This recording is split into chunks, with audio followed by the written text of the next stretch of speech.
Okay, we're out in the garage again. We're going to work on this patch. Okay. First of all, I want to dedicate this video to somebody that you guys haven't met yet, but hopefully you will, because I'm going to convince him to do a YouTube channel. His name is Nick. Nick, this video is for you. Okay? Nick is a fellow guy that works for Toyota, but he works for corporate Toyota. Used to be a tech, bailed out, left us hanging, but that's besides the point. No, Nick became an FTS, which is like a field rep. He comes around, you know, deals with other people's problems and crap, sits in traffic all day long, puts in, I'm sure, 12, 14-hour days to deal with people's headaches. So when Nick started in our region, I told Nick we wouldn't be talking much on the phone. Don't get insulted, which is the truth, right, Nick? You can testify to that. But that don't mean we haven't become friends. Nick said to me today, and I quote, that when he comes to see me at work, that when he leaves, he wants to commit suicide. You know what, Nick? You come at the worst of times. You know all the shit lands in my bay. So, I guess Nick doesn't believe that I have a happy side. So, this video is for you, Nick. By the way, Nick has a 84 Camaro that he just picked up from a guy I work with, who was the original owner. Has somewhere between 21 and 28,000 miles on it. I forgot what the exact number was. I don't know if it's 26,000 original miles, something in that zone. Really clean car. What is it? It's 84 Z28 with a 305 HO, high output. Ooh. Stick car. Has a bunch of options in it. The guy that bought it ordered all the stuff right. So he's going to be tinkering with that. Very straight, very solid car. The only rust on the car is the hood, which I think is a problem for 1984 or something. I think it was one of the first years they started making them out of steel, and it like rusted out of the front corners. Because I know for a fact this car wasn't even driven in the winters, so it's definitely a design issue. So he's going to be replacing the hood and doing some odds and ends to it. But like I said, Nick, I'm not always the miserable person you see at work. Sometimes I do laugh. So what we're going to do here is, I have this patch panel I'm going to put in here on this Fender. And for you, Nick, that hasn't seen it, basically what I did is I cut up a couple of fenders here, and I'm taking the wheel well from another fender, sliding it forward 4.5 inches. That's what the space is. Okay, because I lengthened the wheelbase 4 inches. Gave myself an extra 1/2 inch because I'm probably going to go with tires that are probably 3 or 4 inches taller than this when it's all said and done. And I wanted plenty of room in that front corner, because I knew when the car was stock it was close to that corner like a Nova is. So when we got this piece all tacked in, so now I got a piece here, which is actually a piece from one of the doors, same way I did it on the other side. We're going to make a panel up to here, then I'm going to make a second panel around the bottom.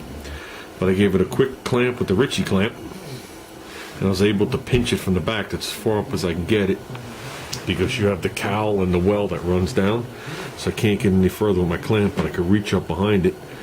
And what I want to do is I want to trace out what I have, and I'll cut this piece out, and we're going to butt weld this piece in just like we did the fenders. And then after this piece is butt welded in, then I'll make the lower piece, which I got to roll the panel around. So I don't have a big enough piece to do that. As you can see, this piece ends pretty much right where the door bottom ends, because it's from a door. So the other one actually had some pinholes in it, so we made it a little shorter. This one's solid, this one's further back in the door. So I got this line lined up, this line lined up. If I push it from behind, I can't get back there, but there you go. If I push it from behind, you can see I got everything in line. The top will line up like that. So basically what I'm going to do is I'm going to hold it with one hand, trace it, and I'll wind up cutting it a hair bit big. This side here, I only have a hair to trim off. This side here comes to like here. So this side will require a cut and then a trim. This side's just going to require a trim. This right here goes up to probably like here at this point, so that's going to require a cut and a trim. Not that this edge matters because we're going to match it, but I would like to make it a little straighter. Okay, I would like to get the whoop out of it, just so when I'm fitting the panel and I'm trimming the other one, it's easy to trim a straight line than a whoop line.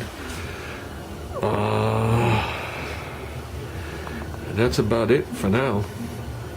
So let me trace this thing out. Now turn the camera back on because I'm not going to be able to. Whoop. Sorry about the compressor. Okay, let me work on this a little bit.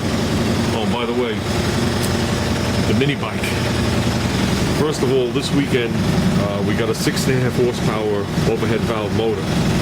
That's like a Briggs & Stratton replica. They want to call it like that.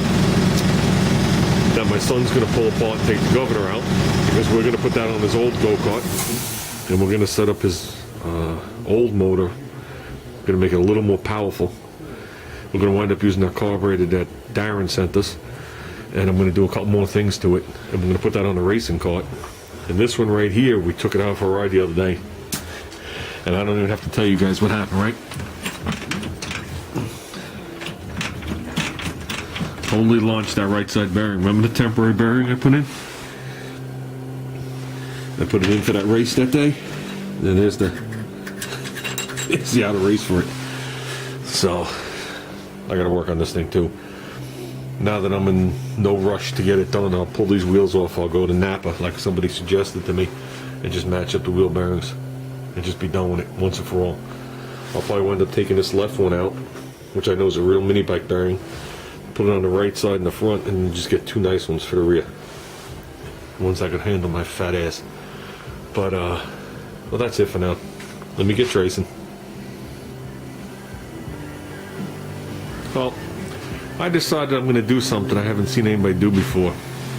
Here's the board that I've been saving up the stickers that people have been sending me, holding a special spot there for VWRich. I know one's coming from him, but here are the stickers. I know everybody has the stickers listed. I'm going to list the people that I've met from YouTube. And here are the people. You got to pardon the handwriting. I got the Game Boy 56, Lodi 3/4, VWRich, 3-bar, and Yahoo 66. So hopefully that list will grow. You know what I mean? Over the winter into, you know, maybe the summer when we do the thing in May. But I figured I'd list them because I don't see anybody listing the people they've met yet. So it's good to be first at something. Well, I drive a Rambler. I'm first at everything. Okay, let me get back to that patch. Well, here's what I've come up with, guys. As you can see, we're going to the outer sides of the line. If I trim it to the insides of the line, it'll just fall right through. But you can see, I have a hair to trim off this side. That's going to be straight at the bottom. But this side we have a couple inches to trim off, so we'll just give this a quick cut and a quick cut, and I'll fine tune it with the Whizzer. And we'll see if we get this panel at least fit tonight. I don't know if we're going to tack it in or not. So